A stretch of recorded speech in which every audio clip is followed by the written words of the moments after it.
Hey, this is Gerd Handel, and welcome to the Inner Light Project.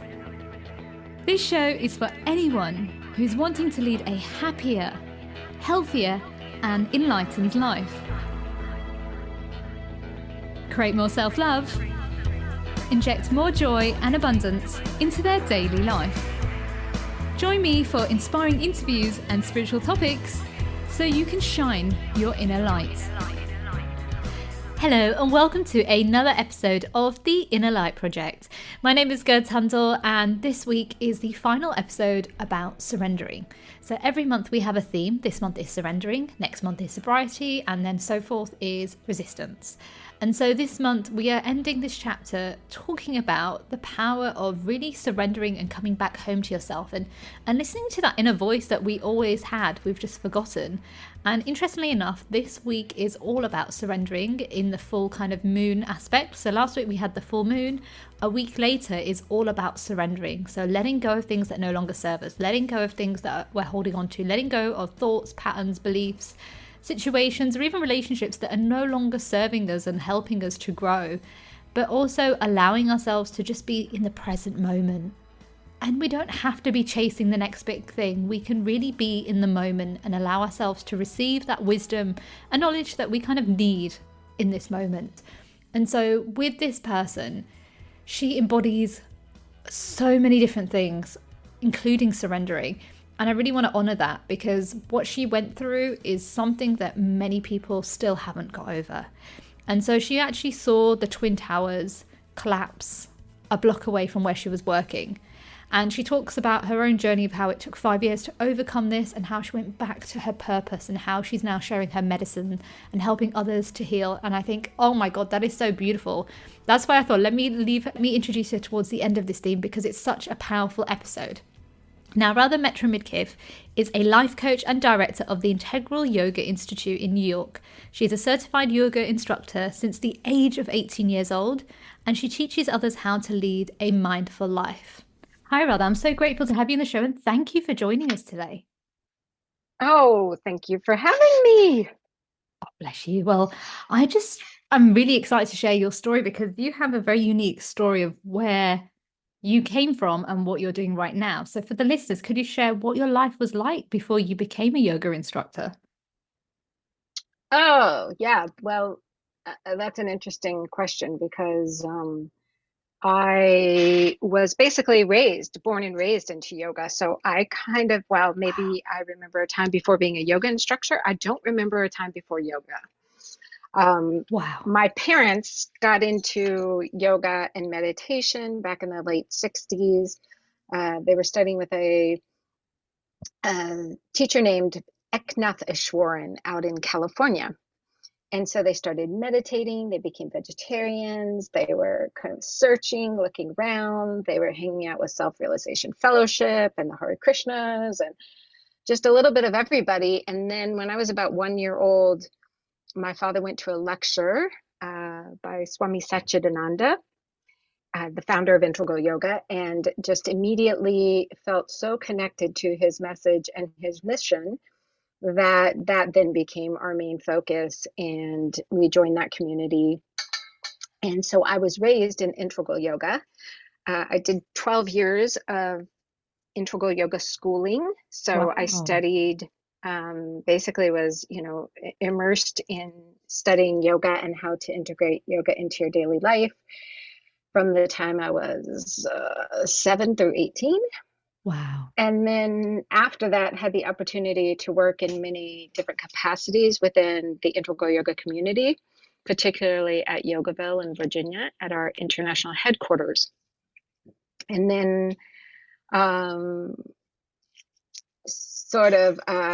think, yeah, so I basically became a yoga instructor straight out of high school. So when Oh my I God. graduated high school, I was a Hatha yoga and Raja yoga instructor. Wow.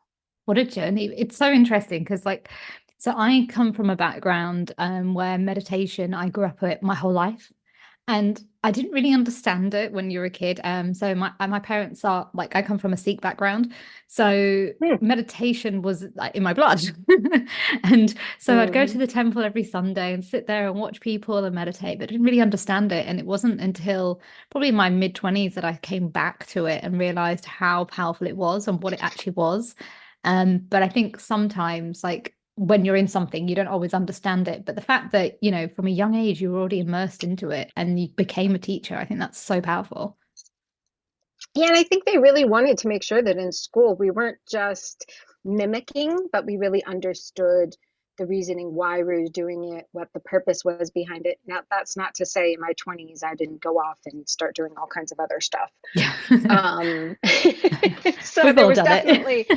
there was plenty of that happening. But certainly when we were in school, our instruction and the way that they taught us, again, it was very experimental at the time. There weren't, I guess, so it's interesting because in the United States, they had a couple yoga groups, right, that had schools. Okay. So there was Integral Yoga in Connecticut, and then Ananda Ashram had a school for a little while. And then interestingly enough, the only other people who really like had kids that they were raising kind of in this environment like that uh, were the American Sikhs, right? So the 3HO and Yogi Bhajan people. Yeah. Yeah. So their kids, they actually sent all to India to be trained. Oh my God. So we were really some of the only kids that stayed in the US and trained in this yogic environment. Wow. Wow. Was it confusing though? Because like you would, when you at school, like a different school environments and stuff like that, and friends that you might have grown up within the community, like as in outside of that, was it quite confusing? So probably around like when I was about 10, I fell in love with theater. So I used to, we had like a local theater company with the school, with one of the local high schools. So I would go over and actually do plays and engage with other kids. I Wow. also had a lot of older siblings. So my older siblings had to go out into public schools because our yoga school didn't go that high at the time. Right. And so it wasn't so much confusing. I definitely think like for me, I grew up around the same group of kids. We went to school together sort of from like, day one all the way almost through high school. So we suddenly had our own identity. And there were moments that had a little bit of cultural shock for us when we integrated into different places. But we were also, we were a little exotic and interesting. And so I think in that sense, they looked past some of the strangeness. But even when in our junior year of high school, some of the kids wanted to go to public school. So temporarily they sent all the kids into public school. I Oh, spent about 3 months there before I was like, no, this is not for me. I need to go back to yoga school. wow. Um, but when we integrated in, this was like in the 80s. And so the people were still really scared about yoga. They didn't know what it was. They thought we were a cult.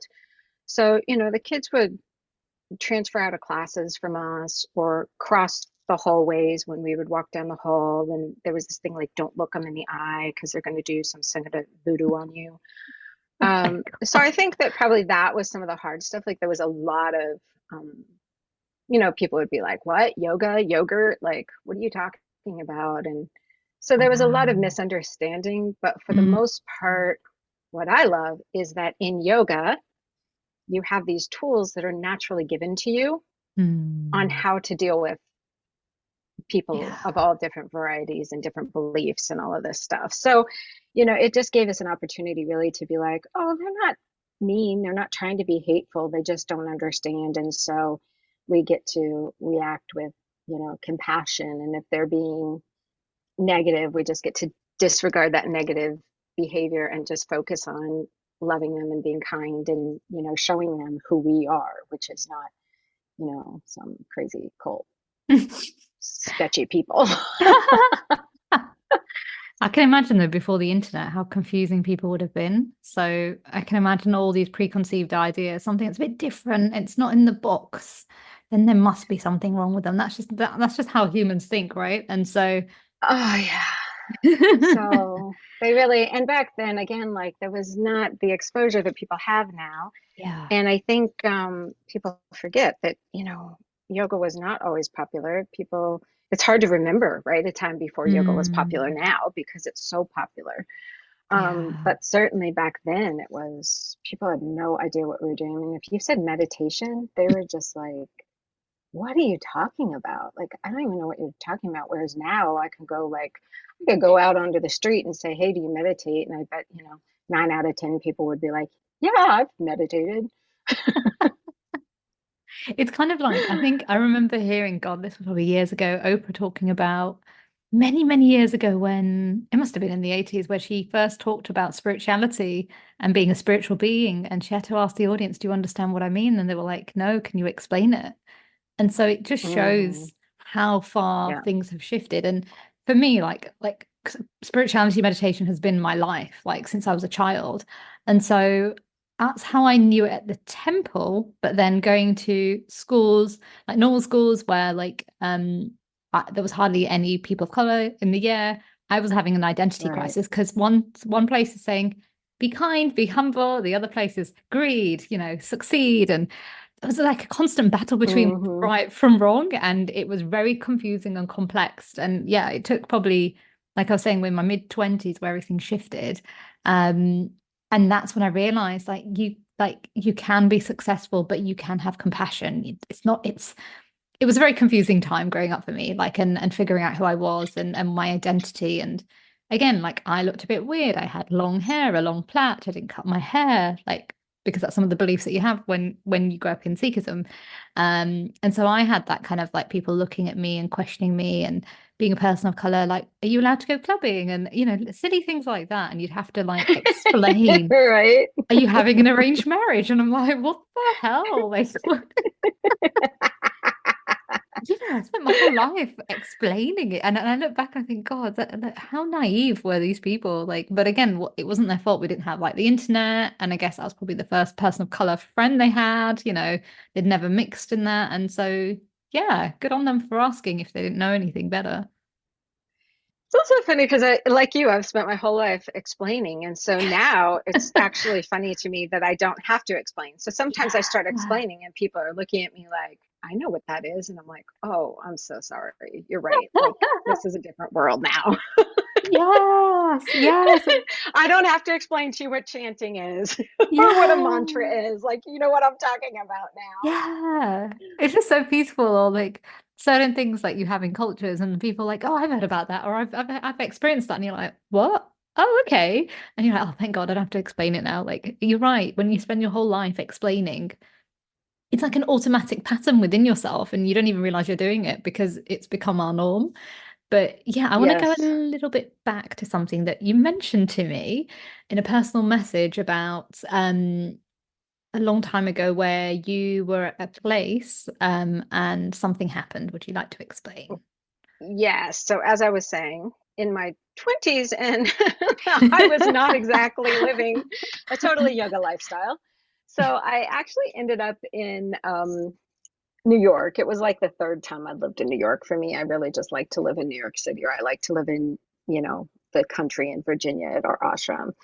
Yeah. Um, so I end up in New York City and I'm working for this temp company, and somehow I end up getting a job on Wall Street of all things. I'm working for this incredibly successful hedge fund, living Wow. this really lavish New York lifestyle, right? Like back then, you know, uh, the brokers would pay for everything and we'd go out all night and we'd go Wow. dancing and go to fancy restaurants, and they'd send us home in car service. And um, I was just, yeah, we were eating out at like these incredibly expensive restaurants. Like my life was just really very worldly at that point in time. And then this was in 2000 when I came up. And so, of course, I was working there for about 2 years. And in the midst of that was September 11th. So I was working at Wow. 140 Broadway. I was a block away from the World Trade Center when the first building fell.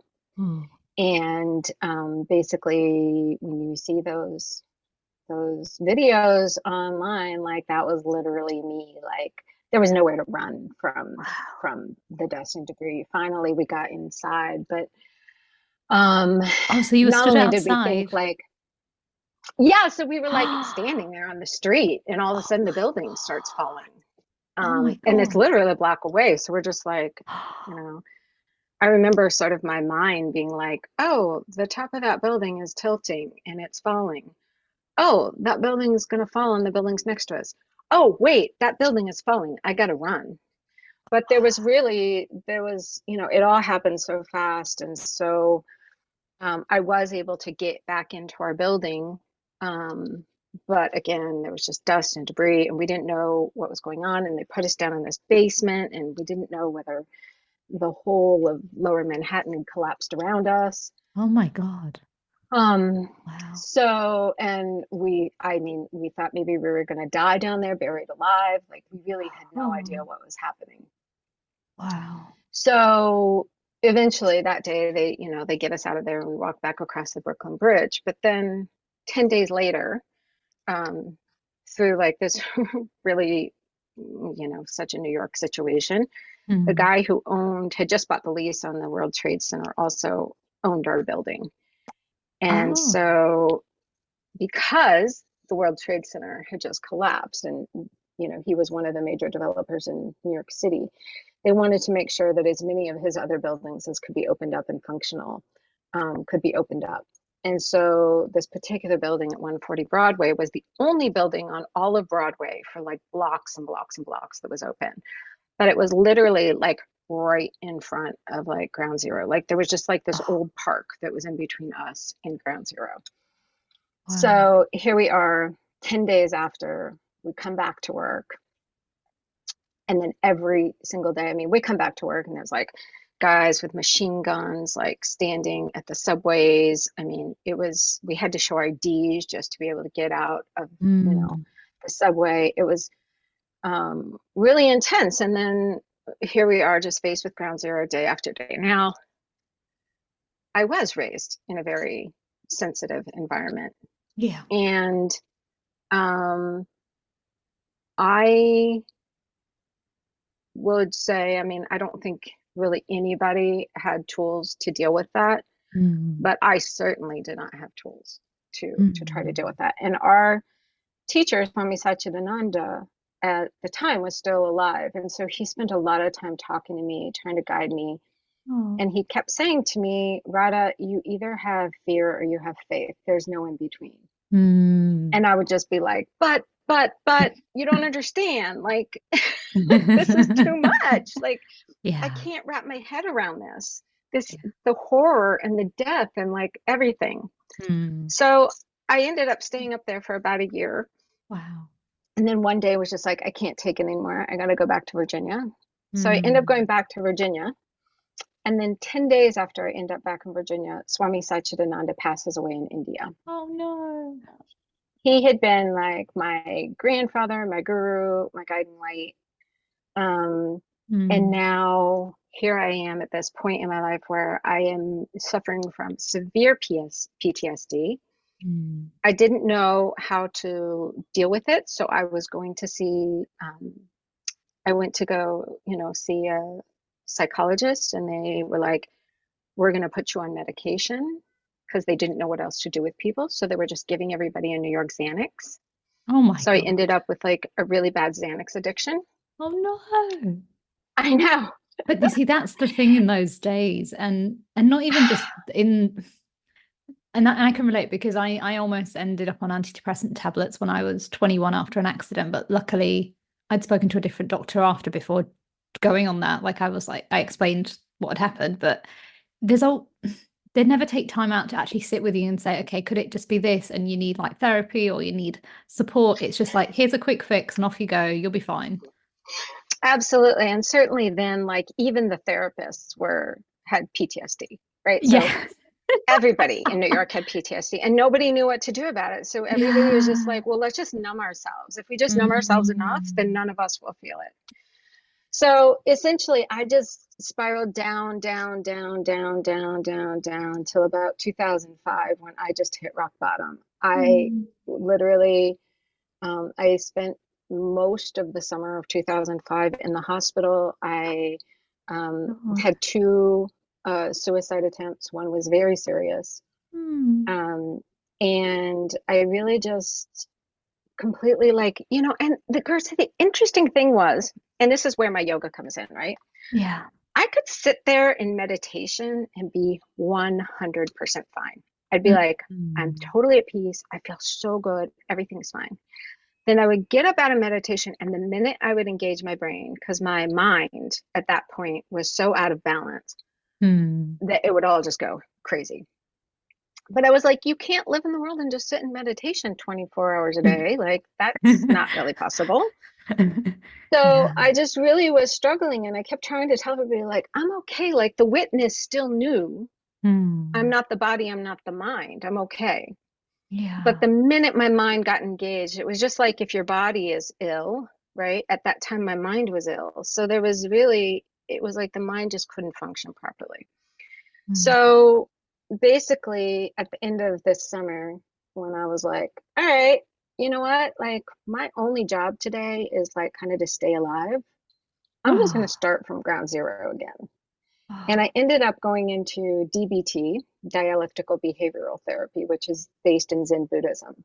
Wow. And they started talking about things like mindfulness and, um, how to emotionally regulate yourself. And as I was learning all this, I was like, wait a minute, this sounds familiar. I was like, this is yoga. And so as I started to recognize the yoga, I started going, hey, hey, hey, I have these tools. Why Mm. am I not using these tools to get myself back on track and to heal myself? Now, the other really cool thing that was happening about this time was when Western science really started getting pretty excited about doing studies and measuring now how meditation affects you, I how remember that. yoga affects you, like how breath is starting Yeah. to affect you. So now all of these things that I had known growing up is being backed by science. So now you're Mm. going in and talking to a psychologist, and they're saying, I think you need to start integrating meditation into your practice. Mindfulness is something that's very important that you be practicing multiple times a day. And we're going to teach you all these mindfulness techniques. Mm. And so things started to just click, click, click, click, click, click, click. And I was like, I can bring myself out of this. I can heal from this. So it Oh. took about, I would say, 5, 6 years. Then I met my husband, and he was Oh. really a great support also to really help ground me and get me straightened out.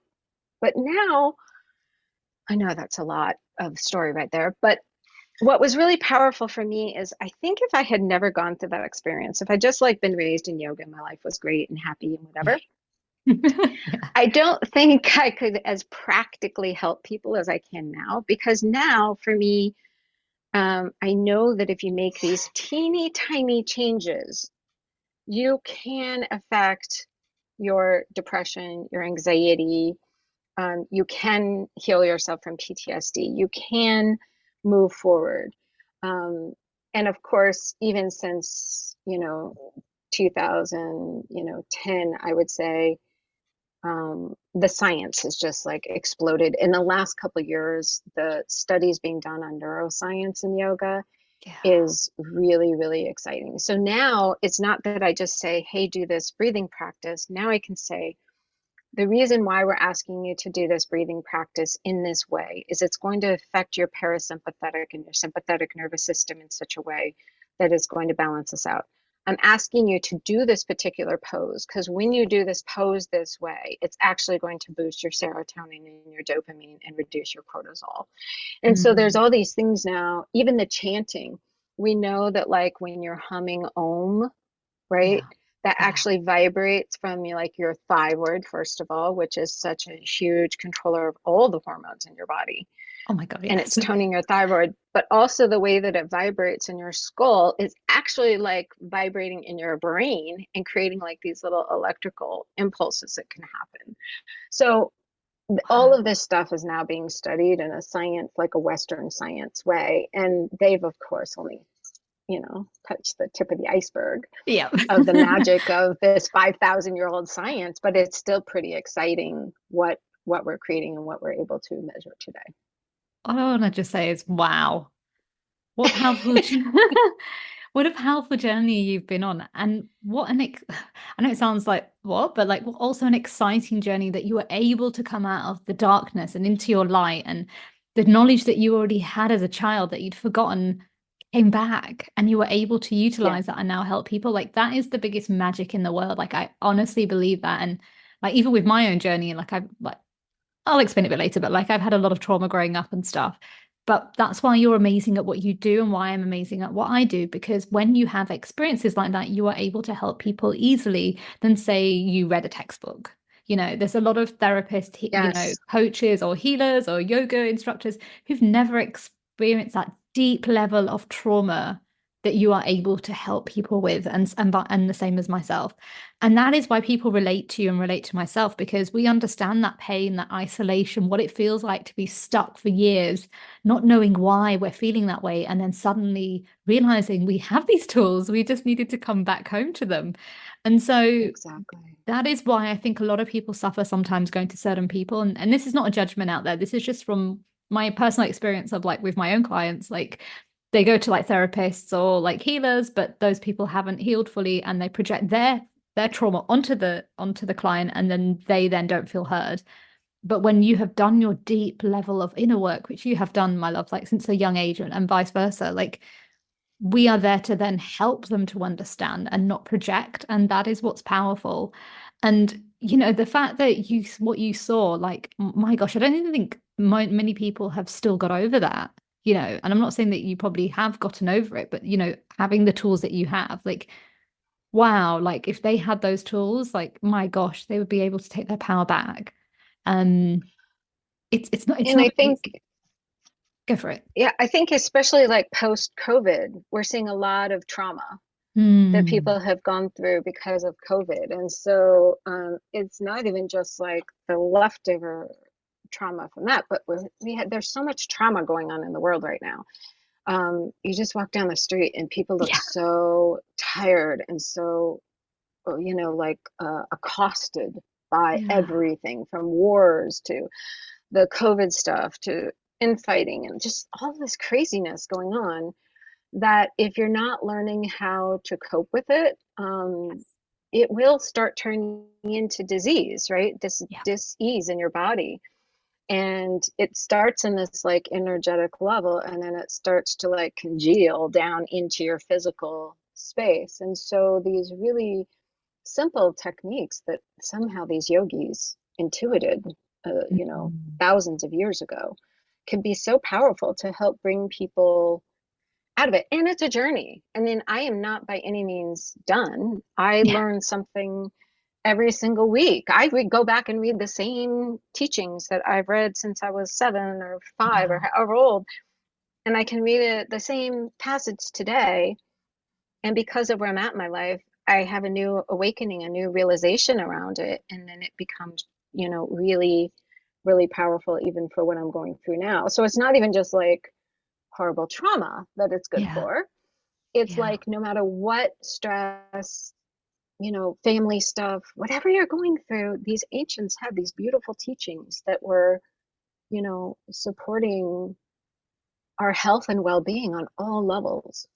Oh, 100%. And there was just something that you said earlier on, which, you were saying like, you were seeing it every single day, what happened, but also like, oh God, what was it? I forgot now. um, Damn it. You know how intuition is Now sometimes. we know we're having a good conversation. Exactly. Oh, what was it? Oh yeah. So you were saying you were finding it hard and like letting it go. It was because you're an empathetic soul, and when you're an empath and you're Yeah. highly sensitive, it's not just your pain you were taking on everybody else's pain that was around you in the building or wherever you were in that vicinity. And so naturally it was going to affect you on a deeper level until you knew the tools of how to protect yourself and how to transmute that. So, yes, yes. And what's so fascinating to me now, right? So, when I left in 2002, I was like, I am never going back to New York. not in a million years. Like that place burnt me. I want to have nothing to do with it. I have no intention of living there. Then fast forward, I do all this work on myself. I end up going into I end up getting a degree in business. I go to leadership training, all of this stuff that's sort of shifting and changing stuff in my life, bringing me to a different level. I'm literally sitting in my own home, minding my own business in Virginia. And the interim executive director of our yoga center in New York reaches out to me and says, "We need a new executive director. You need to come live in New York and take on this job." And I was like, "Not on your life. Are you out of your mind? I'm not going back to New York. That's crazy." And she's like, "Look, you're so uniquely positioned in this organization, and this organization is going through a struggle right now. We're moving from this time where like the founders are, aging out and they're getting older and some of them are passing away. Oh. And we need to move into how we're going to, sustain ourselves into the future. And you are this funny little interim where you've been around as long as the founders, but you're so much younger than them that then you can kind of see us through to this next stage." So, I did a lot of meditating and praying and, arguing with God and Guru and saying, "I don't want to." But I end up moving back to New York with my husband and my dog. And so one of the fascinating things is the biggest lesson that I have had to learn in being in this job and this time in New York is again about fear and faith. And part of that comes in surrender, which is another thing we were talking about, right? Of like learning to surrender to what is happening. And I love so much when I was doing DBT back in 2005, they had this term called radical acceptance of reality, which to me is like the ultimate surrender. Like, I'm not going to try to wish it was different, ask why, anything. I'm just going to look and radically accept what is sitting before me right now and then just start to deal with it. So in this journey, over the last 2 years, I was listening to a podcast of Swami Satchidananda one day. I've listened to him thousands of hours of him talking, right? Wow. And every time, when the right thing comes, it just comes. And someone asked, "How do we know it's God's will?" And he said, "Because it is done." And something clicked in me, first, like had never clicked in me before like that, where I was like, wow, that's it. I can't do anything at all about anything that's done. Everything that came before this moment, I might as well not even worry about it because I can't change it.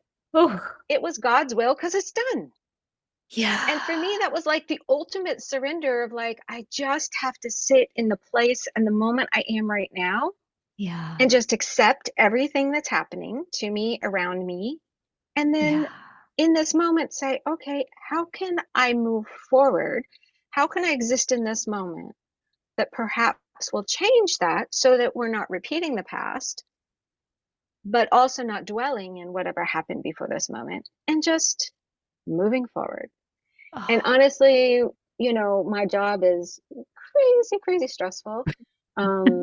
It's like being an entrepreneur, but having a bunch of yogis involved too. And yogis, I think we spend a lot of time analyzing our own minds and awareness. And so it also creates a lot of opinions in ourselves. So even though like everything has been so challenging, people are like, "Radha, how are you still smiling and laughing and joyful and, okay?" And I'm like, because it's just that surrender of like, well, it's done. Yeah. I can't do anything about that now. Yeah. So I made a mistake. So big stuff happens sometimes, like teachers don't show up for classes. And I'm like, oh God, now we have to cancel the class and all these students are going to be so mad. What am I going to do? I could get really stressed and worried about it. Or I could say, this is perfect. It's done. I can't undo it. I just have to go be compassionate, loving, see how I can support the students in this moment, and then just move forward. Yeah. 100%. And And it's pretty great way to live, I have to say.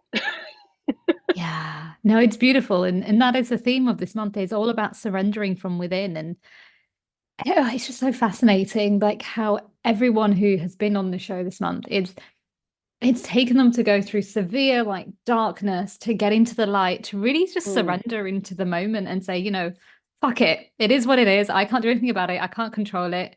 I trust in what is happening right now and just allowing it and receiving what the medicine is there. And I really relate with everything you're saying, rather, because like my personal journey, I grew up with a lot of health conditions. I had eating disorder, I had depression, I had anxiety. I saw external family members go through mind health issues that nobody should ever see at a young age. And, mm, but it's my journey, right? So like like I don't, mm-hmm. people go, oh, and I'm like, but it's fine. Like it's my journey because I wouldn't do what I Right. do now. And so, yeah, like I saw horrific things and like my own health would just go down. But again, it was the whole thing about you were talking about the throat chakra. I didn't know how to speak my truth because I grew up in a culture where it was people pleasing and sacrificing and being a good Indian girl and smiling. Everything is perfect, but Yeah. inside everything's a mess and I'm like a hot mess and all over the place. And it's funny how I ended up in the journalism world because I didn't have a voice, but I was trying to, I guess, go into that world to get a voice. And it's only after, Oh, yeah. yeah, and I didn't realize this until recently. And I was like, oh, I was trying to get noticed and like be like, this is my work and be known for it. And I wanted to be a health journalist. And I did go into that route. I lived in London. I'm still in London now, but I went through the whole city life as well. And like, in the end, I didn't enjoy what I was doing. I was running with like toast in my mouth, my shoes in my hands. You should have seen me. I was a hot mess, like I've running had to that work, toast in the mouth experience. I know that one. just running. And you're like, oh my God, and like running to get to work. And like, yeah, I had all that crazy chaos and I didn't know how to slow down. And I grew up like we were talking earlier about like meditation. I grew up going to the temple every weekend. We'd go to like late nights where we'd like chant Vaheguru for like hours. Like I grew up in that Hmm. environment. I used to sing on stage, Kirtan, like, as a young girl. Like, there was a lot of things that I grew up with. But again, I didn't understand it because of the cultural confusion. And then I get to like 21, I have a car accident. I have short-term memory loss, kind of ignore it because I'm GERDS and I can toughen up. And that's how I was raised. You toughen up, you get on with it. Kind of like how yourself, like you got on with it. You didn't really notice what was going on.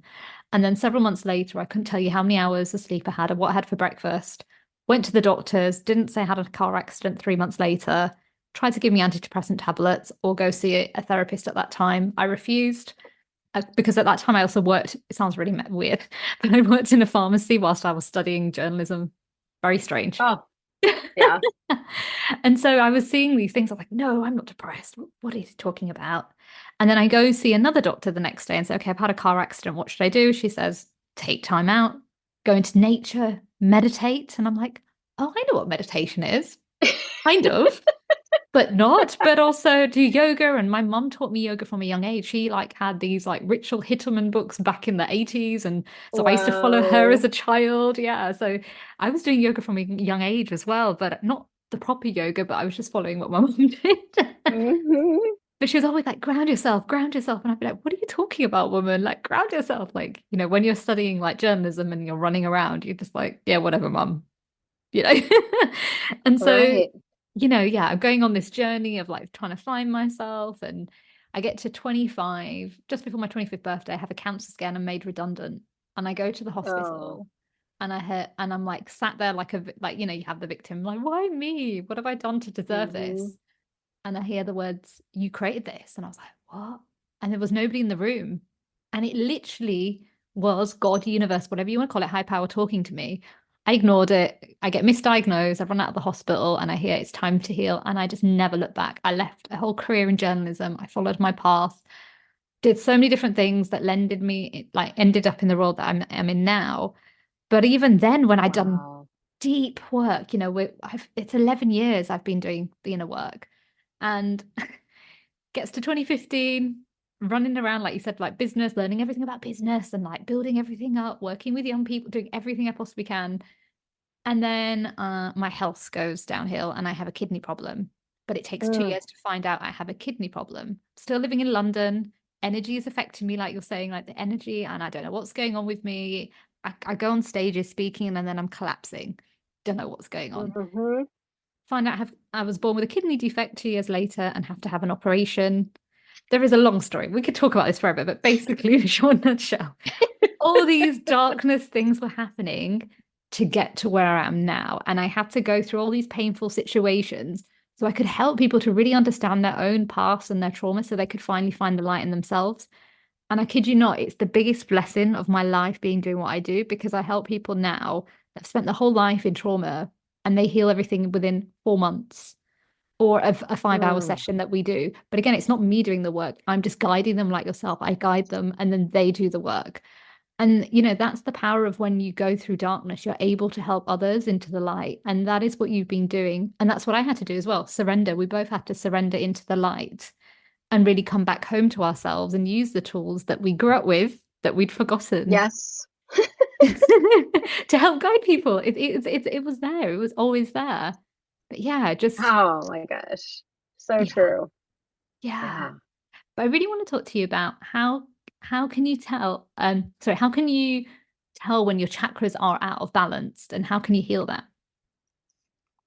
So let's talk a little bit about that. But what I want to also, so okay, so let's preface that. So one of the things that you can tell about chakras being out of balance is it starts to give you little indicators.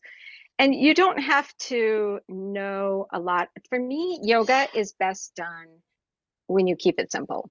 Hmm. So I think that people start to believe that you have to do some big thing to heal yourself, to get better.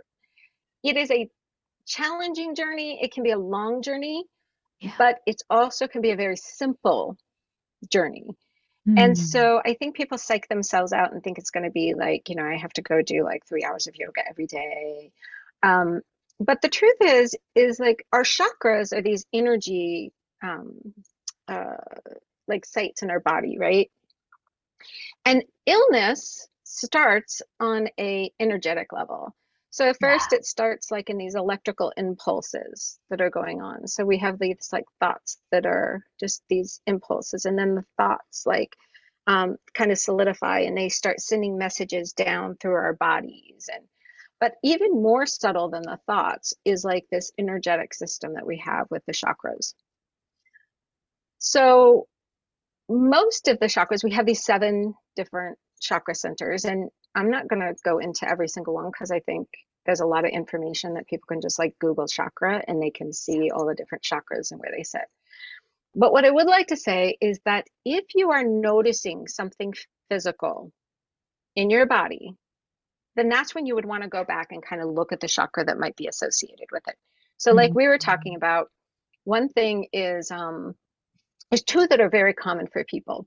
Often people can relate to like if you've ever been crying or really emotional or really upset or you're in a fight with somebody or somebody's just like broken up with you and you're heartbroken and you try to say something and like it's like words are stuck in your throat. We even have a term for that, right? The words are stuck in my throat. Yeah. That right there is a perfect indicator and an easy way that most people relate to of like how you can know your chakra is stuck. So that is your Hmm. throat chakra, right? The energy got stuck in there. You're not able to speak your truth. You're not able to speak up. It's literally getting stuck in your throat. Hmm. And so what we want to do is try to heal that and clear it out so that that does not then turn into more serious issues like thyroid, Hashimoto's, right? Thyroid cancer, sore throats. Oh, sore throats are a big one. I lose my voice actually quite often, You know what's interesting? You saying and that. Sorry, I was just going it's to say, you, because yeah, often in my role, yeah, it is a balance between me being authentic and vulnerable, and also respecting the position I'm in. So I get to find other outlets in which I get to express myself. So let's just say I'm in a staff meeting and something really difficult happened. hmm, I don't always get to just express it in that moment with my staff. And sometimes I will forget that then I have to go and spend some time with my husband and express it. Hmm. because then what happens is I don't express anything. I don't say how I'm feeling, and then it gets stuck in my throat, and then I'll lose my voice. That's so So interesting you're I'm not saying saying I that. have to go spill it all over Yeah. my staff because that would be inappropriate, right? Yeah. They don't need to have me like venting all over them. That's not my role in this organization, but I still do have to express myself and find the safe space to do that. Yeah. And so that's a perfect example. Another one is, you know how we say, like, I feel something in my gut, Yeah. or like I have a gut reaction to something, and everybody knows that feeling, like right there, like in your stomach, where you're like, ugh, I feel yucky, right? Mm. Like that didn't feel good. Or you're trying to make a decision and you're like, I can't do it. And often it'll manifest as like a stomach ache, or just you'll feel like this, ugh, my gut feels really bad right now. Mm. That is a sign that also then this chakra is, your solar plexus chakra is blocked. And so you need to, kind of do different things to kind of get the flow going again, and making sure that your, your decision making, your self-esteem, all of these things, control issues. God, so many control issues sit in our solar plexus area. Uh, I can relate to that, control issues. So you want to make sure that you're like really working on that. Now, the nice thing is that the solution for clearing the energies can also be very simple. So there's a couple ways you can do it. Is when there are specific meditations that you can do and sound healings you can do, um, that you can even like YouTube, hey, chakra meditation, or Google something. But I say it's very intuitive. So I would say, like, particularly when we start talking about things like grounding, aromatherapy, stones and crystals, affirmations, things like that, to Yeah. start realigning the electrical stuff in your system and also clearing these chakras. It's pretty easy. It's like, does a color resonate with you? Are you all of a sudden like, gosh, I just really want to, like, if you're sitting there looking at a bunch of stones and there's one of a certain color that's really resonating with you, pull that up in Google and say, okay, which chakra would be green? Because this Mm. green stone is really jumping out at me and I really want to hold this green stone. So that's part of like trusting our intuition and knowing that our bodies are have a built-in knowledge for healing themselves. We just have to trust. Another great one is aromatherapy, right? You don't have to know all the things about every scent and what it's going to do and how it's going to work on your system. Just find the thing that smells good. And if you find the thing that smells good, chances are that's exactly what your body needs. And so just, resonate and gravitate towards that smell, create that smell in your body, create that smell in your life. Um, and then another really simple one, that takes virtually no effort, although a little bit more effort for those of us in cities, is grounding. And Mm. grounding yourself in nature is really important. So literally, you get to go to a park, take your shoes off, and just put your feet on the earth. And about 15 minutes of grounding can really just change all the electrical impulses in our system and really make sure that our energy is moving, through all these chakras and everything in a really uh, clear way. And that one's nice because you don't even have to know anything or do anything. All you got to do is just take off your shoes and put them on the earth, like we were meant to, right? Yeah. That's like a no-brainer. It's so interesting with what you're saying because, like, the throat chakra, I've noticed, and when I worked in the pharmacy whilst I was studying, like, so many people had coughs and colds, and their throat was always aching, and certain people would come back for like lozenges and things like that, and I grew up with a lot of throat like colds and sore throats and stuff, and it was not until I started speaking my truth that it stopped happening. And I was like, Yeah. whoa, like that is so powerful. And I've noticed with women as well, a lot of the time they have a lot of coughs and colds is because they're holding back. But I know that's to do with people pleasing patterns, and that's deeply rooted, that's generational. And we are at a time now that we're healing that. And so it's so important, like you said, to work with those chakras and the colors to help you to take your power back in certain areas that you weren't able to take your power back. Yeah, and as with anything, you don't have to make it really complicated. Like, one Yeah. of the magical parts about breathing that I love so much is it just takes 30 seconds, 30 seconds of Mm, deep three-part breathing to start to reverse the stress response. That's yeah. it. You Yeah. just have to start changing something for like a set, like 30 seconds, a minute. Yes, there's benefits in doing full yoga classes but one of the cool things about yoga and stress is like, as long as you do like, um, a forward bending, backward bending, inversion, and twist, you're Mm, actually going to get a huge amount of the stress relief benefits that a full yoga class would give you. It's not going to stretch you out. It's not going to make your muscles, whatever. It's not going to work on your whole digestive system. But for the purposes of stress, anxiety, depression starting to change your dopamine, your serotonin production, things like that. It can be as simple as like a minute or 5 minutes. It doesn't have to be hours and hours and hours long. wow. Yeah. We are coming towards the end of the show. I've just got a few more questions. And Okay. it goes fast time. Um, yeah, like it's almost an hour. Like, where did that go? I know. It went so fast. What are your 5 top tips for someone who wants to like accelerate their spiritual growth, but they don't really know where to start? So I would say, you know, sit quietly. That's a beautiful place to start. Just sit quietly. Be quiet. You don't even have to know how to meditate. Although I do think choosing a simple mantra, these mantras are, grounded in really ancient practices. So just something as simple as Om, which is sort of the universal vibration, and just then start repeating to yourself Om, being aware of your breath.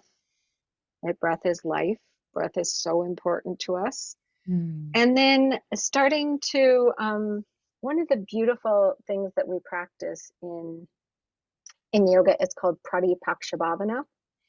And this is replacing negative thoughts with positive ones. Mm. Such a simple practice, but very powerful and can have huge effects in your day, how you feel about yourself, how you even manifest the world around you. Because we now, understand, and again, even science is proving that we have a lot more influence on the world around us than Western tradition has traditionally said we do. So Pratipakshapavana basically means you take a negative thought and then you turn it into a positive. So let's just say you wake up in the morning, you look in the mirror and you're like, oh God, I look awful. You're going to switch that around. You don't have to believe it. You don't have to think it's true. The magic of this exercise will do the work for you. All you have to do is look in the mirror and say, stop. I look wonderful. Mm. It's that simple. And you just start practicing that every time you see a negative thing arise. Um, that person is so stupid. Stop. That person is brilliant. Mm. And it really just something so simple. And again, there is science behind this, but it's a practice that is, these yogis 5,000 years ago knew can transform your life. So for me, I think like starting with just really simple, doable things. Like some people say, like meditate for 30 minutes, 3 times a day. I'm like, meditate for 3 minutes. Yeah. If you can get 3 minutes of meditation, and again, don't force yourself, do things that feel good. Like if it feels bad, I'm not saying if it feels challenging, that's different than bad, Mm. right? So it's okay for things to feel good. It's okay for us to do things that feel pleasant. And sometimes we misconstrue that for things that we think are pleasant because they give us a certain reaction in our brain, like eating a donut feels really pleasant in that moment, and it is, but it Yeah. helps to understand why it feels pleasant Mm. because of what's happening chemically in our brain. And then when we start realizing, like, oh, I can get the same reaction Mm. from holding my breath in different Mm. areas. So, um, sometimes when you hold on the inhalation, you get a certain reaction, and sometimes when you hold on the exhalations, you'll get a different reaction. And so you actually can change what's happening in your brain just by how you're breathing. And believe it or not, it's a lot easier to do than eating a donut. And don't get me wrong, I still eat donuts. I love donuts. But I also know that if I eat too many donuts, I'm not going to feel great afterwards. True. But with breathing, I never don't feel great. And I get the same reaction because I can boost my dopamine by breathing in a certain way rather than just eating a donut. Yeah. One more? Sure. So the last one is be kind to yourself. Right? We are born on this planet with one thing. We will leave this planet with ourselves. Everything in between is a bonus. But at the end of the day, ultimately, your one responsibility that God brought you into this, or God, universe, whatever, higher power brought you into this world with is you. And the one responsibility you will have and the thing that you will leave with at the end of this life is you. So that means your soul, your mind, your body. And so remember that, to just constantly be like, we want to serve other people. We want to serve our children, our spouses. We want to take care of everybody else's joy and happiness and emotional well-being. And often we forget that ultimately our one responsibility is our own selves. And for me, the first place to start is by being kind. Like years ago, I started practicing this again, using the Pratipaksha Bhavana when the negative thought would come up. Just saying to myself, like, would you say that to your best friend? Would you say that to your boyfriend? Would you say that to your mom? Whoever it is, would you say that to your dog? Whoever it is that you love most in life. Don't say anything to yourself that you wouldn't say to them. And if it does come up, immediately reframe it in using turning the negative into a positive. Oh, that's beautiful. And what are you most grateful for? What am I most grateful for? Oh, that's a difficult one. I love gratitude. I guess because I'm in this moment with you girls, I'm going to say you right now. Oh, bless you. Oh, bless you. And what shines your inner light? What shines my inner light? I think for me, it is definitely my connection with my guru. I think having a guru and a teacher and that guru disciple relationship is really beautiful. And I feel very blessed to have that.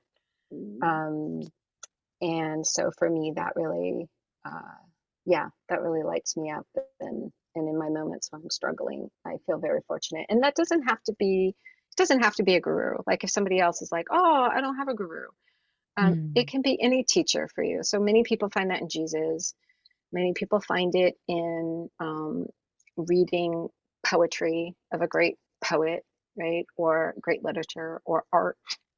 You can find that wherever it is, but for me particularly, it comes through my direct connection with my spiritual teacher. Oh, that's beautiful. Thank you for Radha for being on the show and really like coming back home to yourself and showing people that anything is possible and that with the right tools and the right support, we can get through anything in life.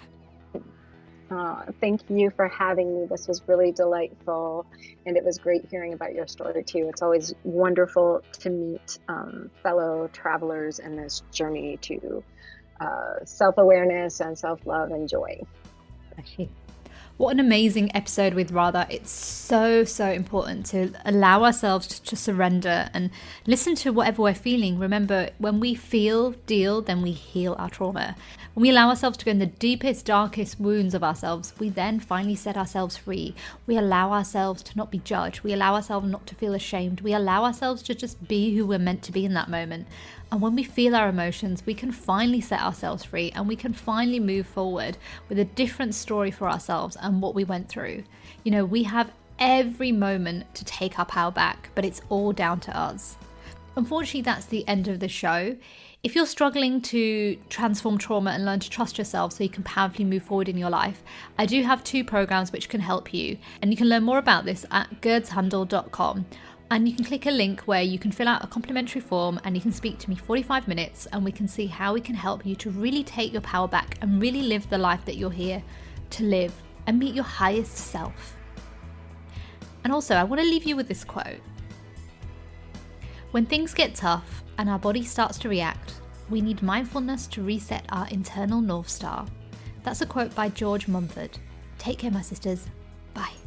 For more information about the show or how to trust your inner light, visit my new coaching program at gerdshandel.com. And remember, stay happy, stay healthy, stay lit.